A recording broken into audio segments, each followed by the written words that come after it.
दोस्तों, मैं हूं सपना जैन। मन की उड़ान पे मैं आपको कहानियां और कविताएं सुनाती हूं। डॉक्टर मधुकर गंगाधर की कहानियों के संकलन से मैं आज आपके सामने प्रस्तुत करूंगी उनकी एक कहानी जिसका शीर्षक है आग।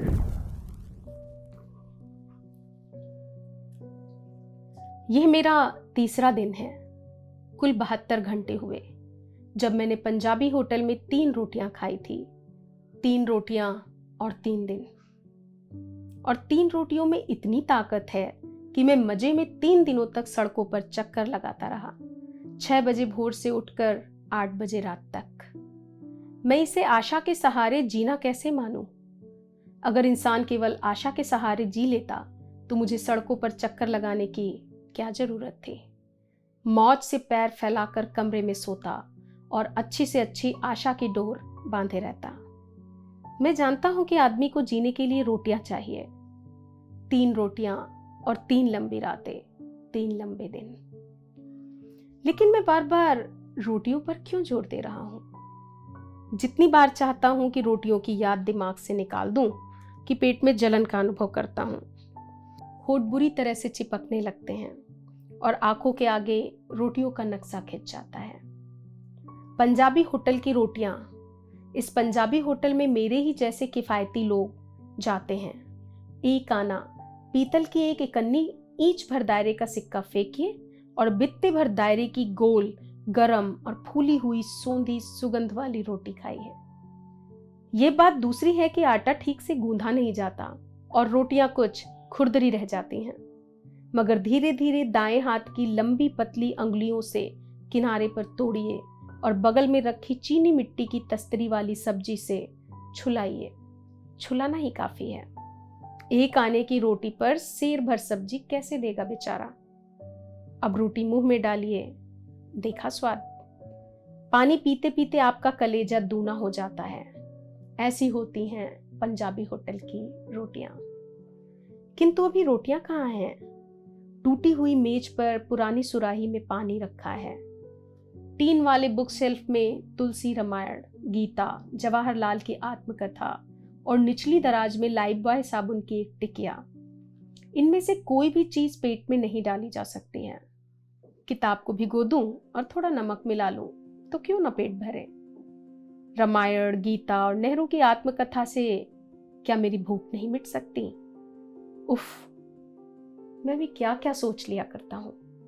पुस्तकें भी कहीं पेट भरने की चीज हैं। फिर ये साबुन, ये लाल और कोमल और गुलथुल पहले अगले दांतों से काटूंगा, फिर चौवे के नीचे चिबलाऊंगा। खूब महीन हो जाएगा तो निगल लूंगा। कौर जब गले के नीचे पेट में उतरेगा तो जिस्म का जर्रा जर्रा मुस्कुरा उठेगा। क्यों नहीं मुस्कुराएगा? ऐसा तो होता ही है। उस दिन पंजाबी होटल में ऐसा ही हुआ था।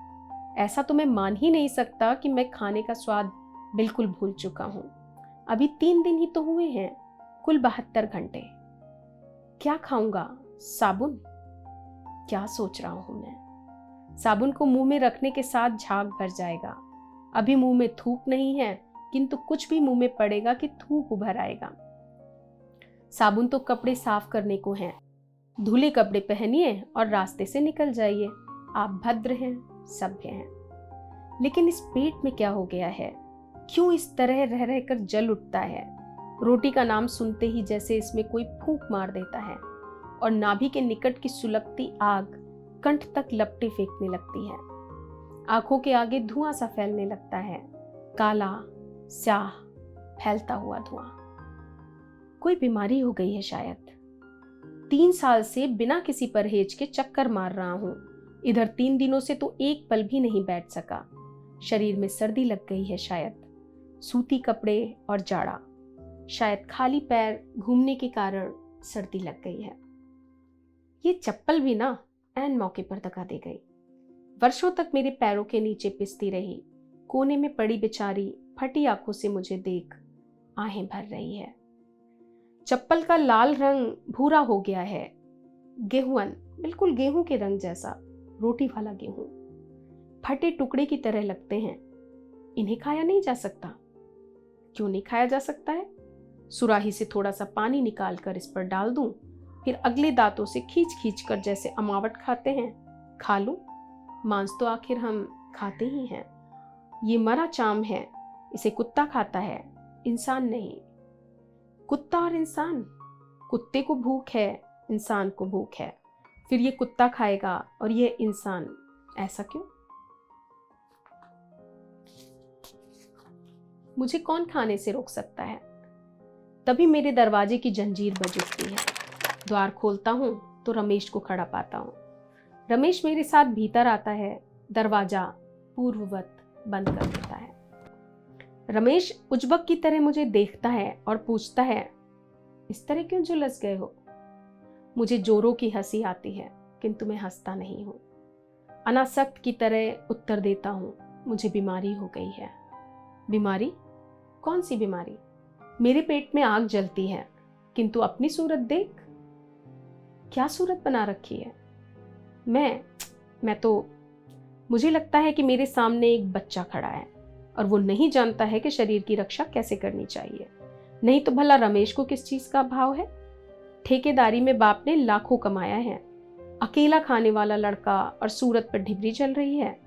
मैं उपदेशक की तरह रमेश से कहता हूं, तंदुरुस्ती पर ख्याल रखा करो रमेश। जान है तो जहान है। ये नेता लोग भाषण देते हैं, वैज्ञानिक प्रकृति पर चढ़ाई करते हैं, साहित्यकार अपना खून सुखाते हैं। आखिर क्यों? इसलिए कि इंसान सुखी और स्वस्थ हो, और जब इंसान ही सूख जाएगा, झुलस जाएगा, तो दुनिया में क्या बच जाएगा? मुझे अब जिंदगी की ममता नहीं। क्यों? अमृता ने धोखा दे दिया है। राय साहब की बेटी अमृता ने धोखा दिया? क्या धोखा? मेरे साथ मोहब्बत करती थी, किंतु अचानक प्रोफेसर मृत्युंजय से प्यार करने लगी। अब इस जिंदगी में क्या रखा है? अरे उसने मोहब्बत ही की थी, कोई हैंड नोट तो नहीं बना दिया था। तुम हैंड नोट कहते हो? मेरे साथ महीनों साथ घूमती रही। पिछली गर्मी में 1 महीना मेरे साथ दार्जिलिंग रह आई। उसके साथ मैंने जीवन के बड़े बड़े सपने देखे थे। यार तुम्हें तो कवि होना चाहिए, पूरे रोमांटिक लगते हो। मजाक करते हो यार, ये सब जीवन का रोमांस नहीं, नेचर है। मान लेता हूं भाई। और सोचो, इन्हीं दिनों हमारे बीच ये प्रोफेसर आ गया और अमृता इस प्रकार उसकी ओर झुकी कि मुझे एकदम भूल गई। मेरा दिल टूट गया। बिल्कुल नाजुक दिल रखते हो यार, इतनी जल्दी टूट गया? तुम मजाक करते जा रहे हो दोस्त, और मेरे कलेजे में आग लगी है। आंखों से चिंगारियां निकल रही हैं। इस बार मैं अपने को रोक नहीं पाता हूं और ठठाकर हंस पड़ता हूं। आग लग गई है मेरे प्यारे। तुम मुझसे थोड़ा ऊपर उठ चुके हो। मेरे पेट में आग लगी है। तुम्हारे कलेजे में। मेरी आंखों से धुआं निकलता है, तुम्हारी आंखों से चिंगारियां। रमेश भारी कदमों से मेरी मेज के चारों ओर घूमता है।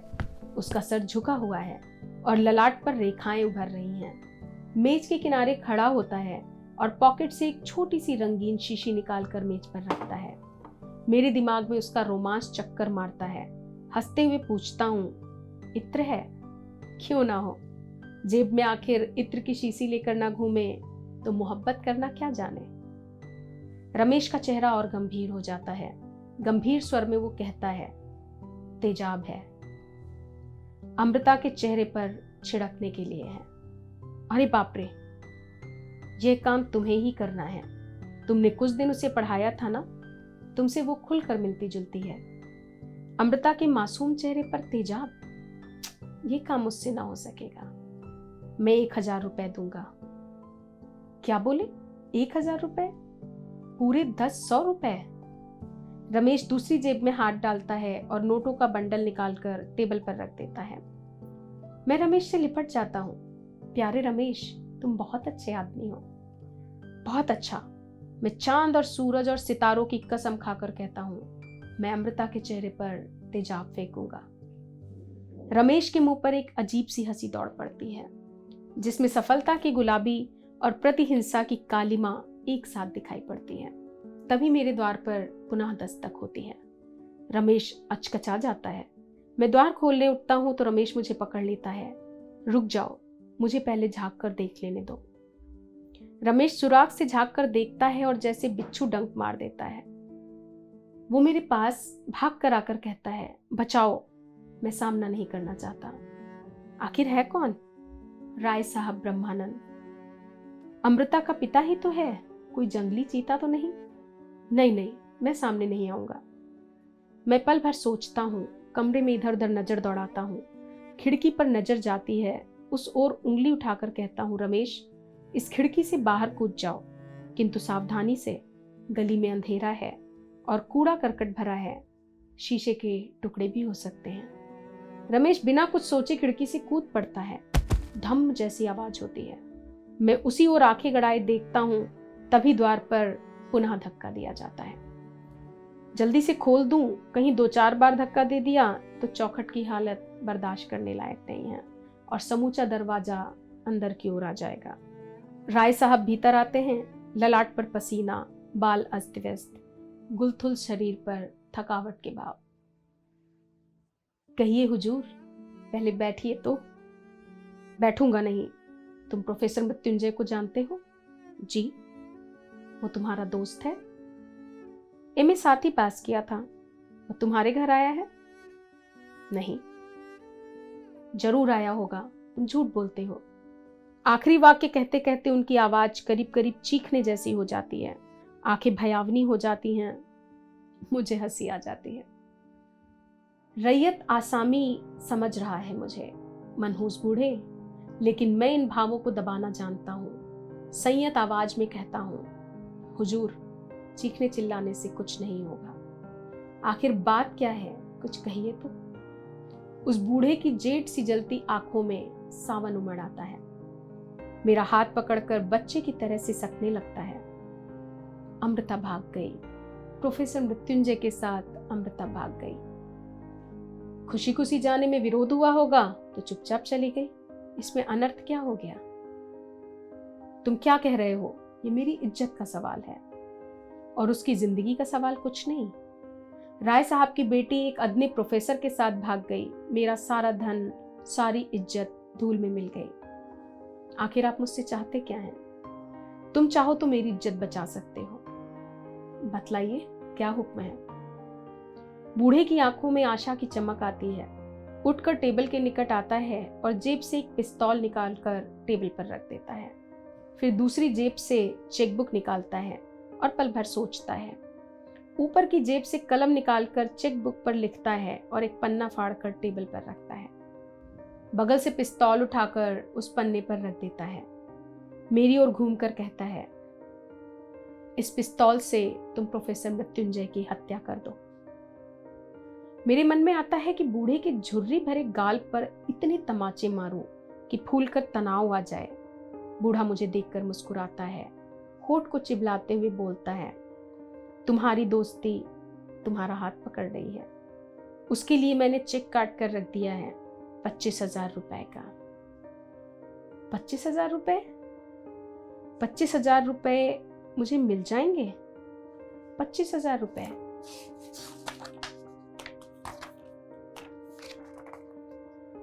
मैं टूटे हुए धनुष की तरह राय साहब के चरणों में झुक जाता हूँ और गीले स्वर में कहता हूँ, राय साहब आप महान हैं, आपके लिए मैं कुछ भी कर दूंगा। राय साहब मुझे उठाते हुए कहते हैं, मृत्युंजय के मरने के बाद उसकी जगह पर तुम्हें बहाल कर लूंगा। अपना कॉलेज है और अगर केश वेश चल जाए तो सारा धन फूंक दूंगा तुम्हारे लिए। आखिर लाखों कमाया किस लिए है, मगर ये काम तो तुम्हें करना ही है। मृत्युंजय की मौत देखे बगैर मैं जी नहीं सकता। मेरे सर में आग लग गई है। मैं हाँ में हाँ मिलाते हुए कहता हूँ, हाँ साहब, आग तो लगी है और सर की आग बड़ी भयानक होती है। मैं उसे बुझाने की कोशिश करूंगा, मगर आप याद रखेंगे ना मेरी प्रोफेसरी? राय साहब मेरी पीठ पर हाथ फेर देते हैं और चले जाते हैं। फिर पेट में जलन। क्या खाऊं? कारतूस, पिस्तौल, तेजाब की शीशी, नोट का गट्टर, चेक? अरे अब क्या कमी है? चाहूं तो पंजाबी होटल के मालिक को खरीद कर खा लूं। अचानक से घड़ी पर नजर जाती है और 12 बजे होते हैं। 12 बजे रात में कौन सा होटल खुला होगा? मेरे द्वार की जंजीर एक बार फिर बज उठती है। तरह तरह की आग लिए ये साले इसी भट्टी में आते हैं। द्वार खोलता हूँ। प्रोफेसर मृत्युंजय और अमृता सामने खड़े होते हैं। दुम दबाए रोमियो, भीगी बिल्ली जूलियट, दिलदार। भीतर आने पे पूछता हूँ, विराजिए, कहिए क्या सेवा करूं? भूख लगी है। मुझे लगता है कि मेरे दिमाग पर बिछी बारूद में किसी ने दिया सलाई की जलती तीली लगा दी। अनायासी हाथ उठता है और मृत्युंजय की गाल पर चटाक से बैठ जाता है। मुंह से दांत भींचती हुई आवाज निकलती है, भूख। यहां भूख का नाम भी मत लेना। प्रोफेसर की आंखों में आंसू उमड़ आते हैं। अश्रुसिक्त स्वर में बोलता है, तुम मेरे बचपन के दोस्त जरूर हूं दोस्त, जिंदगी भर साथ रहा, किंतु इसका अर्थ ये नहीं कि तुम मेरी आग में फूंक मारकर मुझे राख बना देने की कोशिश करो। खाओगे? टेबल पर देखो, तेजाब की शीशी है, पिस्तौल है, नोट है, जो मन आए खाओ। दोनों आंखें फाड़कर मुझे देखते हैं। मेरा गुस्सा भड़क उठता है। मुझे आंखें फाड़कर क्या देख रहे हो? इन चीजों से मेरी जिंदगी भर की भूख मिटने जा रही है और तुम लोग इनसे एक रात की भूख भी नहीं मिटा पाते। मैं घूमकर खिड़की के निकट चला जाता हूँ। अंधकार और दुर्गंध। थोड़ी देर बाद जब इन लोगों की ओर घूमता हूँ तो अमृता बैग खोल रही थी। बोली, मास्टर साहब आज ये दिन भर भटकते रहे हैं, मुंह में पानी तक नहीं पड़ा है। फिर वो बैग से एक पैकेट बिस्किट निकालकर प्रोफेसर के आगे रखती है। प्रोफेसर पैकेट खोलता है। बिस्कुट की चीनियां सुगंध कमरे में फैल जाती है। बिस्कुट को हाथ में लिए मेरी ओर देखकर मधुर स्वर में कहता है, आओ। क्यों? मैं तुम्हारे बिना नहीं खाऊंगा, बहुत कम है। अमृता बैग से एक और पैकेट बिस्किट निकालती है। हम तीनों खाने लगते हैं। इसी बीच मृत्युंजय हंसते हुए बोलता है, अमृता जीवन भर नहीं भूलूंगा। और दोनों अट्टहास कर उठते हैं। मुझे लगता है मेरे मुंह का बिस्किट जलती आग का गोला हो गया है। थू थू, हड़बड़ी में इतना सारा बिस्किट एक साथ मुंह में डाल लिया। मैं मृत्युंजय का हाथ थाम लेता हूँ। 2 मिनट तक होठ कपाने के बाद मुश्किल से आवाज निकाल पाता हूँ, मेरे दोस्त, ये हंसने का नहीं सोचने का विषय है। घर आए अतिथि को लोग तरह तरह का खाना खिलाकर खुश करते हैं और एक मैं हूं कि अतिथि के लाए सामान भी अतिथि को ही नहीं खाने दिया। इस प्रकार मुंह में ठूस लिया कि उन्हें हंसने पर मजबूर होना पड़ा। प्रोफेसर का चेहरा सफेद हो जाता है। बायां हाथ अमृता के सर पर रखकर बोलता है, अमृता की कसम, तुमने गलत समझ लिया। हम लोग तो 11 बजे की गाड़ी से बाहर जाना चाह रहे थे।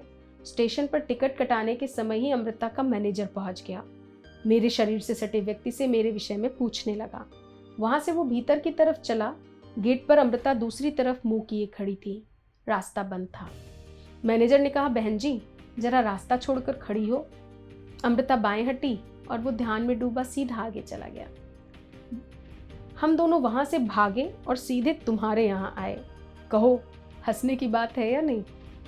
मुंह हाथ धोने के बाद हमारे सामने सोने की समस्या आती है। अमृता खाट पर सो रहे, प्रोफेसर मेरे साथ फर्श पर सोए। उपाय क्या है? चाहे प्रोफेसर का शरीर बर्फ बने या मृत्युंजय सोने के पहले मुझे सतर्क कर देना अच्छा समझता है। पूछता है, भोर में उठकर कहीं जाना तो नहीं है? जाना भी हो तो स्थगित कर दो, कोई आने वाला भी है कल। अरे यार, पैर पसार कर सो रहो, यहाँ तुम्हारा बाल भी बाका नहीं होगा। तभी अमृता बच्चों की तरह उछलकर टेबल पर जाती है और छोटी शीशी को उठाकर पूछती है, मास्टर साहब ये क्या है? मैं धीरे धीरे जाकर अमृता के हाथ से शीशी ले लेता हूँ। यह शीशी, ये तेजाब की शीशी है, तुम्हारे चेहरे पर छिड़कने के लिए, और ये है इनामी नोट, उस काम के लिए पारिश्रमिक। ये शीशी और ये नोट तुम्हारे निराश प्रेमी रमेश ने दिए हैं। ये पिस्तौल प्रोफेसर मृत्युंजय की हत्या के लिए है। राय साहब ब्रह्मानंद की पिस्तौल है। इस काम के लिए 25,000 का चेक है। राय साहब ने यह भी कहा है कि मृत्युंजय को मार देने पर उसकी खाली जगह पर मुझे बहाल कर लेंगे। कांपने लगे? वारे प्रेम करने वालों, सुनता हूँ प्रेम करने वालों के लिए दुनिया में सबसे प्यारी चीज मौत ही होती है, और तुम लोग उसके नाम से ही कांप गए। वे दोनों मुझे टकटकी लगाए देख रहे हैं। मैं टेबल पर से उन सारी चीज़ों को उठा लेता हूँ। उन दोनों के राख बने चेहरे को देखकर मुझे हंसी आ जाती है। हंसते हुए कहता हूँ, मेरे दोस्त, इन चीज़ों को मैंने उस समय स्वीकार किया था जब निरंतर 72 घंटों से निराहार रहने के कारण मेरे पेट में दोजक की आग धधक रही थी। लेकिन अब तुम्हारा 1.5 पैकेट बिस्किट खाकर वो आग बुझ गई और अंदर में मैत्री का झरना झर रहा है। सारा शरीर उसकी फुहार से पुलकित हो रहा है। बहुत संभव है कि फिर 70-80 घंटों तक भूखा रहने पर वो आग सुलग उठे और मैं इन्हें इस्तेमाल करने पर तैयार हो जाऊं, किंतु अभी तो इन्हें। और जब मैं उन चीज़ों को खिड़की की राह, अंधकार और दुर्गंध भरी गली में फेंक कर उन लोगों की ओर घूमता हूँ, तो उस समय भी उन्हें काठ की मूर्तियों की तरह निर्वाक और स्तब्ध पाता हूँ। मेरे चेहरे पर हंसी उगाती है, दोस्ती और खुशियों से भरी हुई इंसानी हंसी।